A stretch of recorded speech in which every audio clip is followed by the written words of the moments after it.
আসসালামু আলাইকুম। তো এই দেখতে পাচ্ছেন একটা চারটার মেশিনে কাজ শুরু করলাম। তো এই মেশিনটাতে মূল সমস্যা হলো কম্প্রেসার জ্বলে গেছে। আসলে কম্প্রেসার লাগাইছে এই মেশিনটাতে বেশি দিন হয়নি, মাত্র 6 মাস হয়েছে।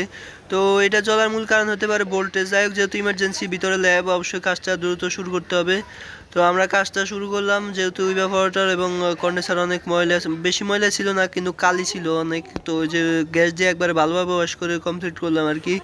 তো এখানে ফিটিংসগুলো অবশ্যই দেখে শুনে লাগাইতে হবে। টায়ারটা অবশ্যই চেঞ্জ করে দিব, যেহেতু পুরানটা ব্লক হয়ে গেছে, ময়লা জমে মানে পুড়ে গেছে, যেহেতু কালি জমে গেছে ভিতরে অনেক। তো আমরা আমাদের মতো করে কাজটা কমপ্লিট করতেছি। অবশ্যই লিকটা ভালোভাবে চেক করে দিতে হবে যেখানে, কারণ এখানে R22 রেফ্রিজারেন্ট ব্যবহার করা হবে, যেটা বর্তমানে খুবই এক্সপেন্সিভ। তো প্লাজিং করে গ্যাস চার্জ করা শুরু করলাম। গ্যাস চার্জ করে মোটামুটি আলহামদুলিল্লাহ প্রায় কমপ্লিট করলাম আর কি। এখানে 50-60-এর মধ্যে দেখতে পাচ্ছেন, এখানে 50-60-এর মতো প্রেশার রাখা হলো। তো কুলিং আপনাদেরকে দেখাই দিচ্ছি। এখানে দেখতে পাচ্ছেন সাকশন খুবই ভালোভাবে গামাইতেছে আর কি, একবারে সব ওকে। তো আপনাদেরকে ভিতরে মূলত আমি দেখাই। ভিতরে এটা মূলত একটা ল্যাব, যেখানে ব্লাড টেস্ট, বিভিন্ন ধরনের টেস্ট করা হয়। এখানে বড় বড় মেশিন আছে। তো এখানে টেম্পারেচার 25 ডিগ্রির নিচে থাকতে হবে, না হলে মেশিনগুলো অফ হয়ে যেতে পারে।